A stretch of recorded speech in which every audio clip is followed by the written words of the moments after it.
नमस्कार, मी अश्विनी डिके।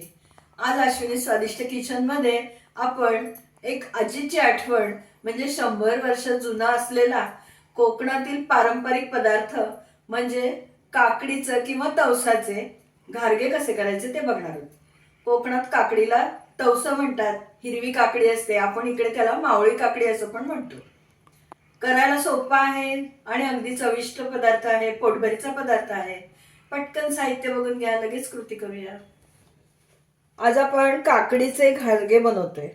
त्यासाठी मी या पद्धतीची म्हणजे हिरवी मावळी काकडी आपल्याकडे म्हणतो, कोकणात याला तवसं पण म्हणतात, या काकडीचे आपण घारगे बनवणार आहोत। अशी मी पाव किलो काकडी, साधारण या साईजच्या 2 काकड्या होत्या, पाव किलो काकडी आणली, स्वच्छ धुतली आणि त्याची सालं काढून किसून घेतलेल्या आहे। साधारण 1 कप एवढा किस तयार झाला। आपण काकडी पिळून घेतलेली नाही, त्याचं पाणी पण यामध्ये आहे।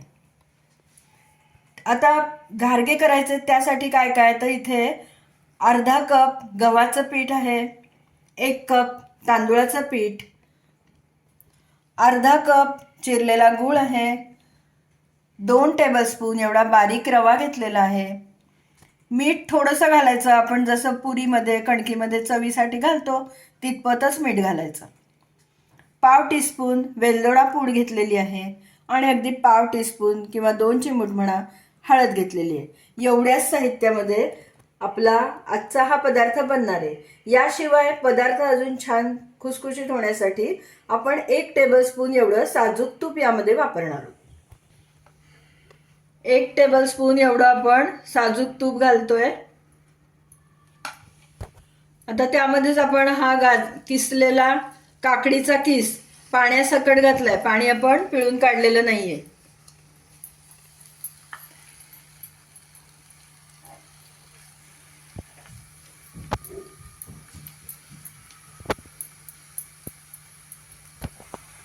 त्याच्यातच हा चिरलेला गूळ घालूया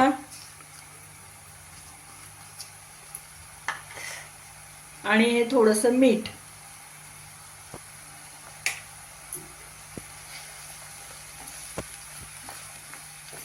हलवून घ्यायचं आहे।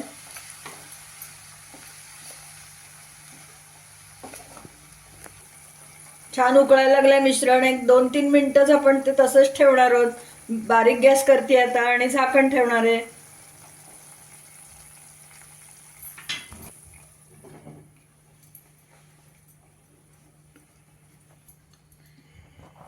गूळ विरघळेपर्यंत आपण झाकण ठेवलं होतं, गूळ छान विरघळलाय बघा। आता याच्यातच मी वेलदोडा पूड घालते आहे, यातच आपण वेलदोडा पूड घालूया आणि हळद घालूया।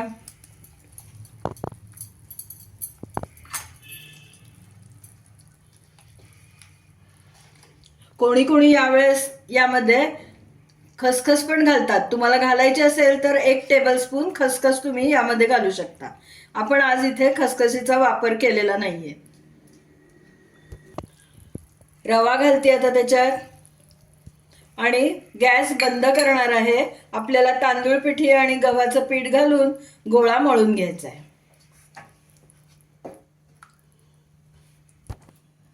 आता या मिश्रणामध्ये आपल्याला तांदूळ पिठी आणि गव्हाचं पीठ घालायचंय। 1 कप घेतलेली आहे तांदूळ पिठी, गव्हाचं पीठही घालते, एकदम सगळं घालत नाही, गोळा करून बघूया, आपल्याला सैल वाटलं तर पुढचं पीठ घालूया, जर व्यवस्थित झालं तर घालायचं नाही, अंदाजाने घालत घालत जायचं।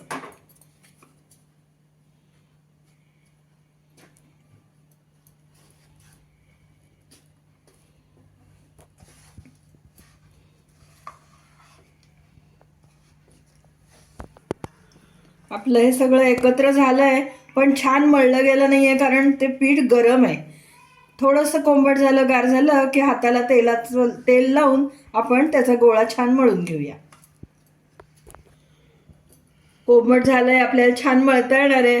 हातावर थोडंसं 1 टीस्पून एवढंच तेल घेतलंय आणि आपण ते गोळा छान मळून घेऊया।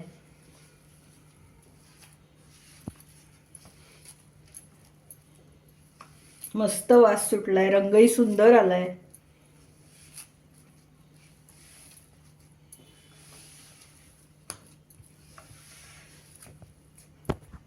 आपण साहित्य घेताना गव्हाचं पीठ अर्धा कप घेतलं होतं की नाही, त्यातलं साधारण 1 टेबलस्पून एवढं पीठ शिल्लक राहिले. काय होतं, काकडीला पाणी कितपत सुटतं, गुळाचा पाक कसा होतो याच्यावरती पीठ कितपत मावेल माहिती नसतं, म्हणून आधी आपण तेवढं घेतलंय. बघत बघत घालायचं.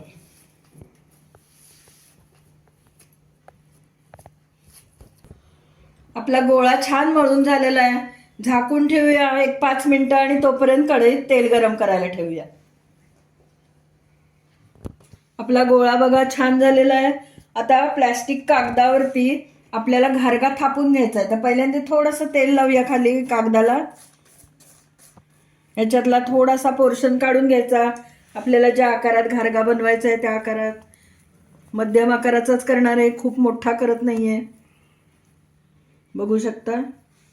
आणि मग तो ह्याच्यावर ठेवायचा, असा थापू शकता. असं प्लॅस्टिक त्याच्यावर ठेवून सुद्धा तुम्ही हाताने थापू शकता, म्हणजे हातालाही चिकटायचा प्रश्न नाही आणि छान एकसारखा आपल्याला गोल घारगा थापता येतो.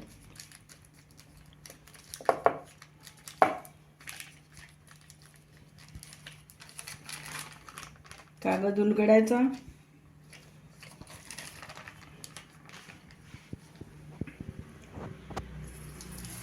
तेल पहिल्यांदा चांगलं गरम करून घेतलंय आणि आता गॅस बारीक ठेवलेला आहे.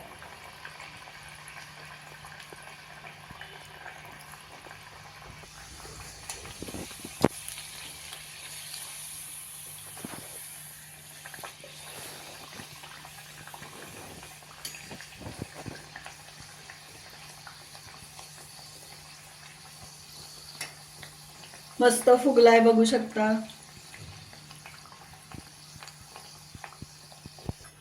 काढून घेऊया.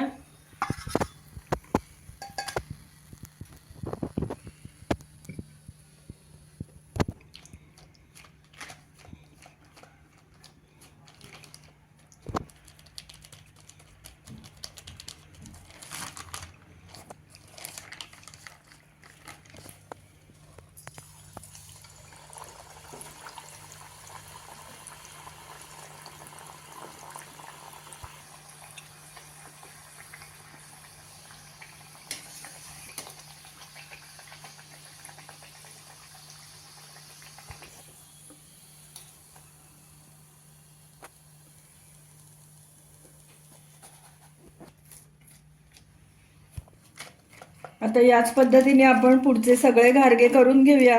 आज आपण जेवढं साहित्य घेतलंय त्यामध्ये साधारण 20 ते 25 घारगे तयार होतील.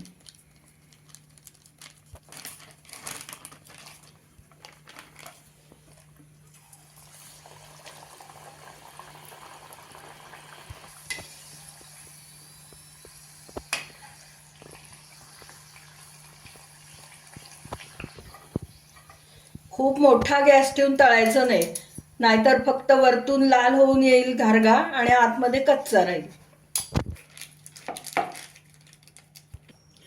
कोकणातील पारंपरिक पदार्थ म्हणजे काकडीचे तवसाचे घारगे करून आपले तयार झालेत.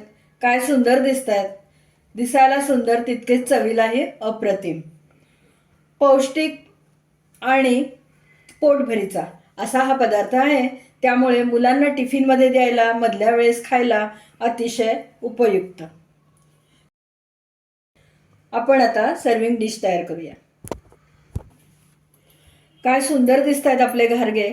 काही लोकांना घारग्याबरोबर साजूक तूप लावून खायला आवडतं, त्यामुळे आपण डिशमध्ये साजूक तूपही वाटीमध्ये दिलेलं आहे. काही जणांना आंब्याचं लोणचंही आवडतं, तेही लावून तुम्ही खाऊ शकता.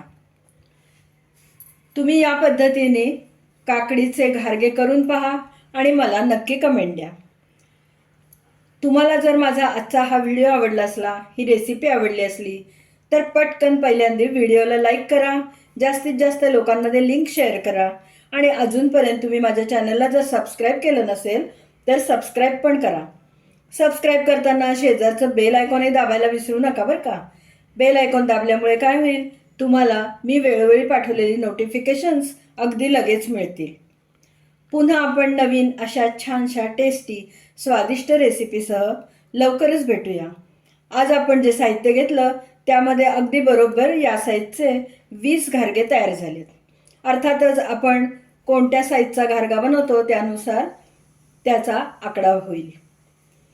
पुन्हा आपण लवकरच भेटूया. तोपर्यंत धन्यवाद.